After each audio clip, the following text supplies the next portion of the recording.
As jy aan 'n bloedklont dink, wat is die eerste ding wat by jou opkom? Seker die onmiddellike gevaar, reg? Maar wat van die langtermyneffekte? Vandag kyk ons na 'n diep venese trombose of DVT en die voortsleepende skaduwee wat dit kan agterlaat, lank nadat die aanvanklike krisis verby is. OK, so kom ons begin met 'n interessante gedagte. Wat as die mees blywende skade van 'n bloedklont nie van die klont self kom nie, maar van die gemors wat dit agterlaat?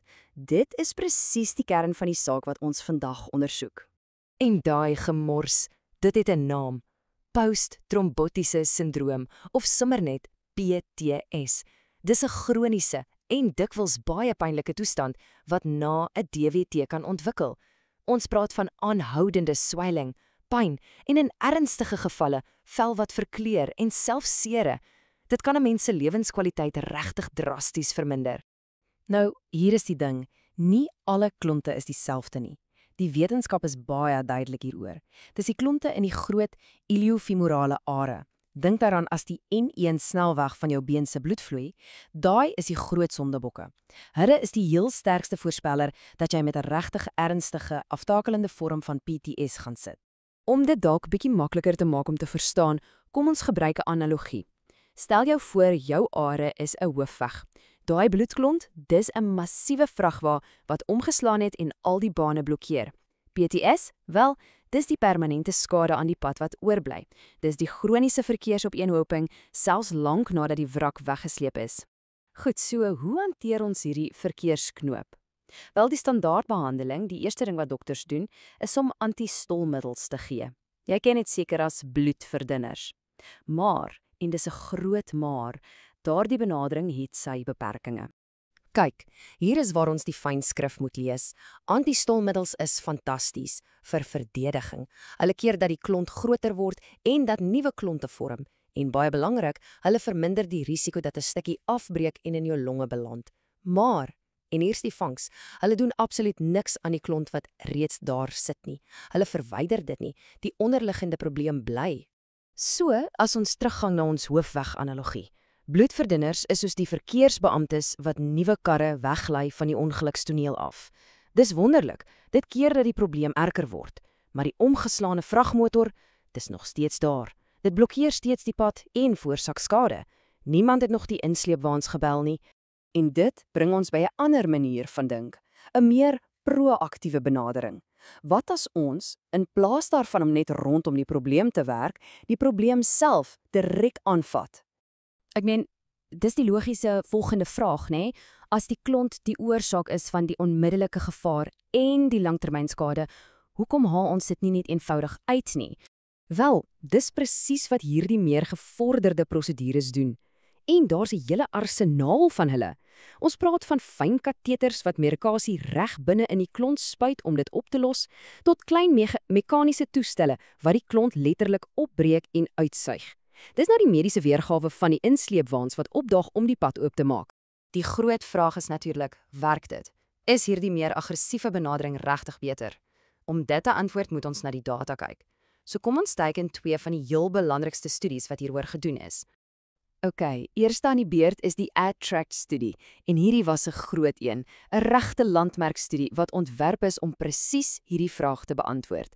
Hulle het byna 700 pasiënte geneem en hulle ewekansig in twee groepe verdeel. Een groep kry net die standaard bloedverdunners en die ander groep kry die bloedverdunners plus 'n prosedure om die klont aktief te verwyder. So, toe die resultate na 2 jaar inkom, was die hoofopskrif nog 'n verrassing. Daar was basies geen verskil nie. 47% in die klontverwyderingsgroep het een of ander vorm van PTS ontwikkel, teenoor 48% in die standaardgroep. Met die eerste oogopslag het dit gelyk of al daai ekstra moeite vir niks was. Maar, soos dit so dikwels in die wetenskap gaan, die ware antwoord lê in die fynere detail. Die navorsers het dieper begin grawe. Hulle het besef, die regte vraag is nie net of iemand PTS het nie, maar hoe erg dit is. En dis toe dat die prentjie heeltemal begin verander het. En hier is die deurbraak. Toe hulle spesifiek gekyk het na daai pasiënte met die ernstige iliofemorale DVT's, onthou, die N1 snelwegklonte, toe het alles verander. Vir daardie hoë risikogroep het die proaktiewe klontverwydering die kans op matige tot ernstige PTS dramaties verlaag. Ons praat van 'n daling van 28% tot op 18%. Dit was die aha-oomblik. Die doel was nie om elke klein simptoompie te keer nie, dit was om die regtig slegte, lewensveranderende PTS te voorkom. Natuurlik is geen behandeling sonder risiko's nie, nê? En hierdie meer aggressiewe benadering het wel 'n klein maar meetbare verhoging in die risiko vir ernstige bloeding gehad. Dis die afweging wat gemaak moet word. 'n Effens hoër risiko nou vir 'n moontlike reuse voordeel op die lang termyn. En dis nie net die ATGAC-studie wat dit sê nie. 'n Ander belangrike studie, die CAVI-10-proef, het baie soortgelyke resultate gekry. Hulle het ook 'n duidelike voordeel gevind vir klontverwydering, 'n absolute risikovermindering van meer as 14%. So die bewyse begin regtig opbou dat dit saak maak om daardie klont uit te kry. So, waar laat dit ons? Wat is die slotsom van al hierdie komplekse data? Wel, dit kom eintlik neer op een baie belangrike beginsel: om die regte behandeling vir die regte pasiënt te kies. En die slotsom word nogal mooi hier opgesom. Die dae van een groot pas almal is verby.